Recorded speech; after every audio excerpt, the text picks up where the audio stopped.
Olá pessoal, tudo bem? Espero que vocês estejam bem. Pro está bem. Estou com muita saudade de vocês, da nossa rotina,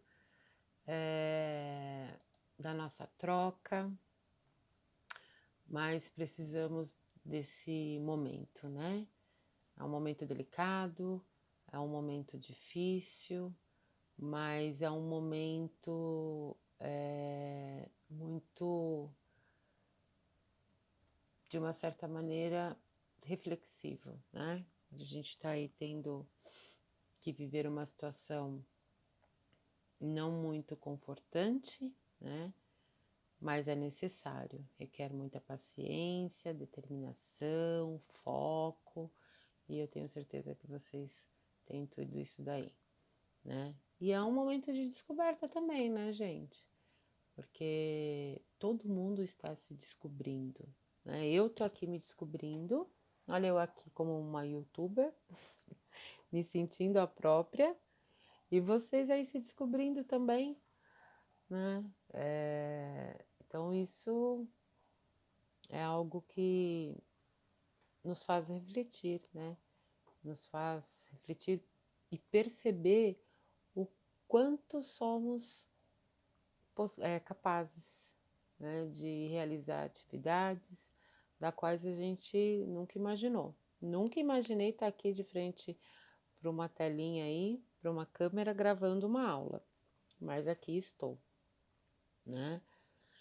E aí essa parceria aqui que nós já temos em sala, a gente vai seguindo mesmo à distância e com certeza teremos sucesso, né? Mas vamos lá. Pessoal, semana passada vocês receberam aí um cronograma de atividades onde vocês tinham algumas atividades para realizar sobre pronomes, né? E aí eu vim aqui para a gente conversar um pouquinho sobre isso. Pro, o que vem a ser pronomes, né? Ah, Pronomes são palavrinhas que nós substituímos os substantivos nas frases. Então, para a gente não repetir muitas vezes a mesma palavra, ou seja, o mesmo substantivo, nós usamos os pronomes. Esses pronomes, no caso que nós vamos estudar agora, nós vamos estudar os pronomes pessoais. Os pronomes pessoais, eles são subdivididos em dois grupos, tá?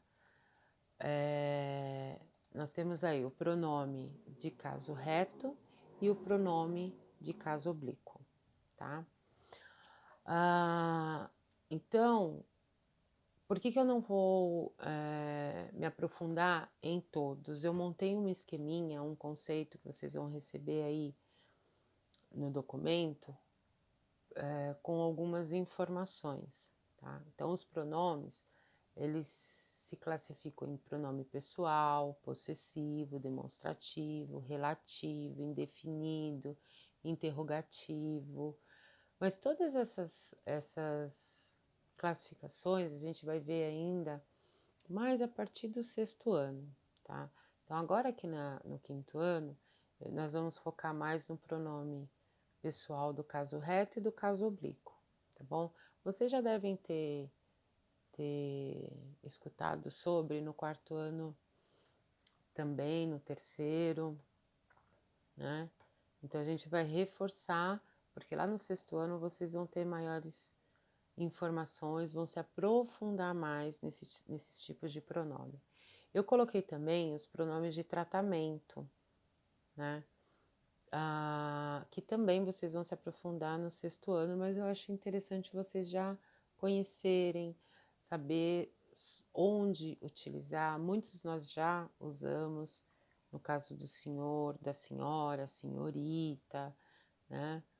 Vossa Majestade, nós não utilizamos, mas já ouvimos, né? Então eu acho importante vocês saberem quais são, onde vocês podem utilizá-los. Então, eu coloquei aí nesse esqueminha que eu montei para vocês, tá? Os pronomes pessoais do caso reto, normalmente eles desempenham a função do sujeito da frase. Então, por exemplo, se eu falar para vocês assim, Mila vai ao cinema. Aí você me responde assim, sim, ela vai. Esse ela, que é um pronome, ele está se referindo a quem? A Mila. Mila é um substantivo. Quem foi ao cinema? Mila. Então, Mila é o sujeito. Então, esse pronome, os pronomes pessoais, eles desempenham essa função, tá? De substituir o sujeito da frase. Diferente dos pronomes do caso oblíquo, que geralmente eles desempenham a função do complemento. Então, quando eu falo para vocês assim, você pode ir à feira conosco? Ele telefonou para mim. Ele está complementando, né? Ele não está substituindo, tá? O sujeito no caso, tá bom? Caso vocês não consigam imprimir esse documento que eu montei para vocês, não precisa ficar preocupado, vocês vão ter aí acesso para que vocês possam entender, para que vocês possam realizar as atividades de vocês. E aí depois, quando tudo isso passar, a gente faz a impressão desse documento e vocês colocam no caderno. Quem tem essa ferramenta e consegue fazer a impressão desse documento, legal. Faz a impressão, coloca bonitinho lá na parte de português, na parte de gramática. E aí, sempre que a gente tiver alguma atividade, que não vão ser só essas que eu passei para vocês, ao longo do ano vocês vão ter aí uma fonte para vocês poderem pesquisar. Aí você vai perguntar assim para mim, provavelmente vocês devem estar vendo aí esse documento que eu preparei para vocês, esse arquivo. Aí você vai falar, mas eu preciso decorar tudo isso daqui. O que eu sugiro para vocês? Que vocês elaborem outros exemplos, onde vocês possam usar tanto os pronomes de caso reto quanto os pronomes de caso oblíquo, para que vocês possam ir se familiarizando. Então, dessa maneira, vocês vão entender, né, onde cada um entra, onde você coloca cada pronome, e vai ser uma coisa gradativa, né? Eu não preciso sentar, olhar para aquela tabela e decorar tudo que está ali. Aos pouquinhos, vocês vão sabendo como utilizar de uma maneira mais branda.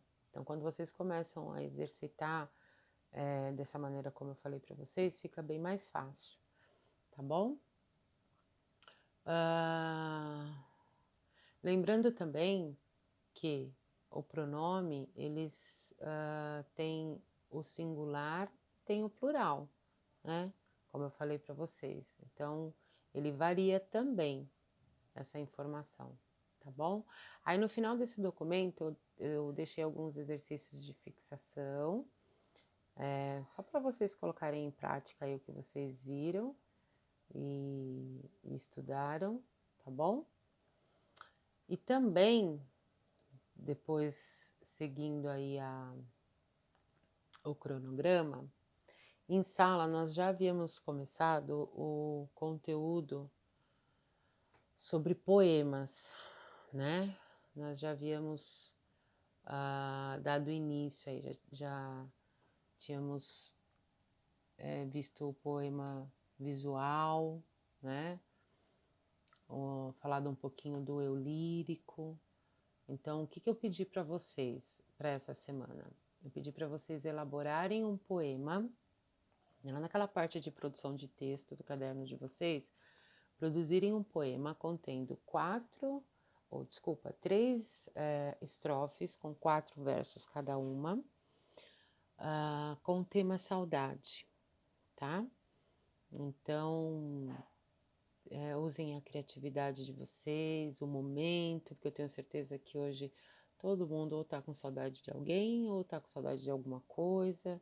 Então, eu acho que isso, de uma certa maneira, acaba inspirando aí para que vocês possam realizar essa atividade, tá? Tem também aí 2 interpretações de poemas que eu pedi para vocês,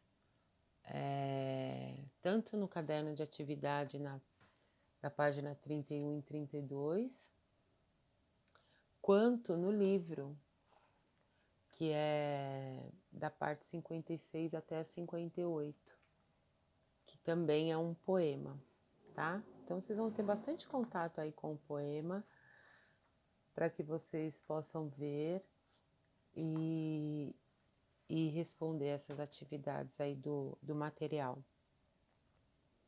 tanto do poema escrito quanto do poema visual, tá? E por último, eu pedi para que vocês pesquisassem aí um poema que toque vocês, que vocês se identifiquem, que vocês gostem, e reescreva esse poema no caderno de vocês também na parte de gramática. Não coloca lá na parte de produção não, tá bom? Porque não foi uma produção de vocês.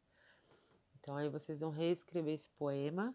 Só não esqueçam no final, pessoal, de colocar a fonte de onde você tirou esse poema e o nome do autor, tá? Do poeta.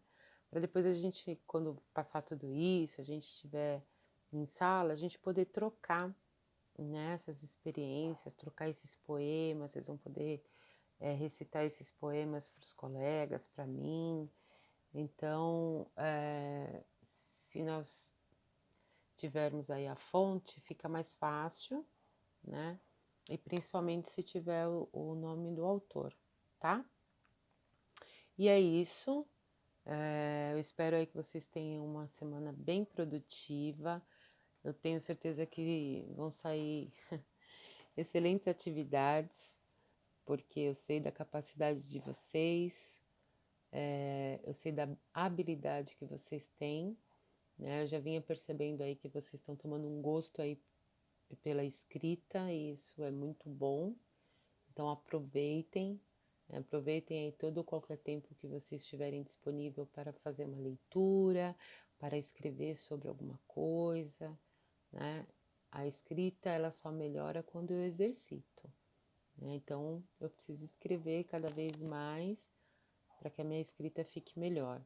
Eu preciso ler cada vez mais para que o meu vocabulário fique melhor, para que eu tenha um melhor entendimento, tá bom? E aí na próxima semana a Pro volta e a gente conversa mais um pouquinho. Um beijo e até a próxima aula.